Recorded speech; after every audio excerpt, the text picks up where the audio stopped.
To da na ga wannan comment din na ce dole na baku labari, kuma akwai darasi a ƙarshen labarin nan.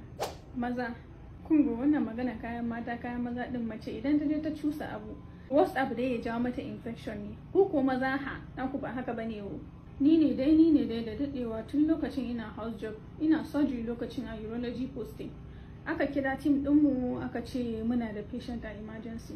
Muka je ina patient din mu, aka ce ga patient can mu je mu duba shi. Da muka je patient me ya faru?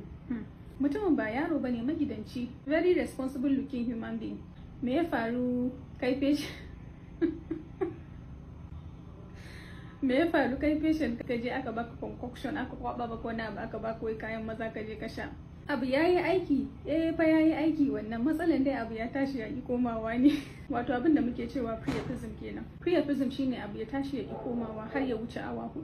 Kuma wannan is a urological emergency. Ma'ana bari mu ci gaba. Priapism kala-kala ne, akwai wanda muke cewa low flow ko ischemic, akwai wanda muke cewa high flow ko non ischemic. Gaskiya dai an fi cin karo da low flow din. Abubuwan da suka fi kawo shi sune kamar su a ce mutum yana da sickle cell, masu sickle kenan, masu kansan jini kamar su leukemia, masu shan kayan maza, sannan masu shaye-shaye masu kan samu irin masu shan su cocaine ko su weed. Anyway, matsalar shine yanda abin yake faruwa shine akwai arteries, akwai veins ba. Jini ne yake taruwa a wajen ya sa abu ya tashi. So idan arteries suka budu, jini ya shigo, su kuma veins suna kulluwa ne sai su rufe su yi trapping jinin a ciki yanda jinin ba zai iya escape ba. To kun ga an tara jini a ciki kenan. Normally wannan ba matsala saboda after a few minutes komai yana komawa daidai, jini ya koma, sabon jini ya shigo domin ya ba wa tissue din wajen oxygen. To matsalan priapism shine jini ya shigo, halittan wajen ya gama zuke oxygen din, kuma jinin ba zai iya fita ba. To an riga an karar da abin da ake bukata a wannan jinin, kuma sabon jini shi yanzu ba zai iya shigowa ba ya kawo sabo. Idan ya wuce awa 6 ko awa 8 to fa halittan wajen mutuwa zai fara yi. Bari mu koma patient mu.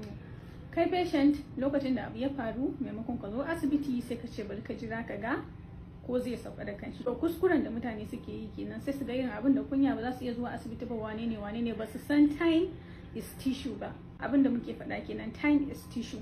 Idan ischemia ya fara a kwakwalwa shine ake cewa stroke, wato bugun jini kenan. In ischemia ya fara a zuciya shine ake cewa heart attack. To shi ma priapism nan zai iya sa wajen ya zama ischemic, wato halittan wajen su rasa iska su fara mutuwa. So duk sanda aka samu matsalar ischemia muna cewa time is tissue, ma'ana wanda ya zo da wuri shine ake iya taimakon shi.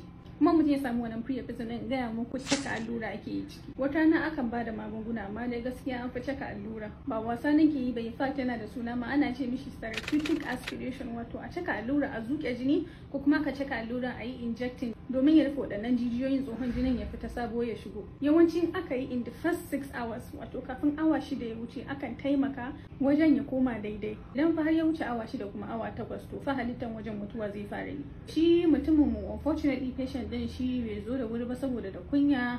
I think lokacin da ya zo ma kaman awa 12 ya wuce ma. Da ya zo ma da ya ji ga abin da za a mishi, suka zo suna ta kailula dai, daga baya suka ce wai kai a bari ko za su je su yi maganin gida, da suka ga har za su ka sake dawowa suka ce to a gwada. To lokaci kuma ya riga ya wuce lokacin.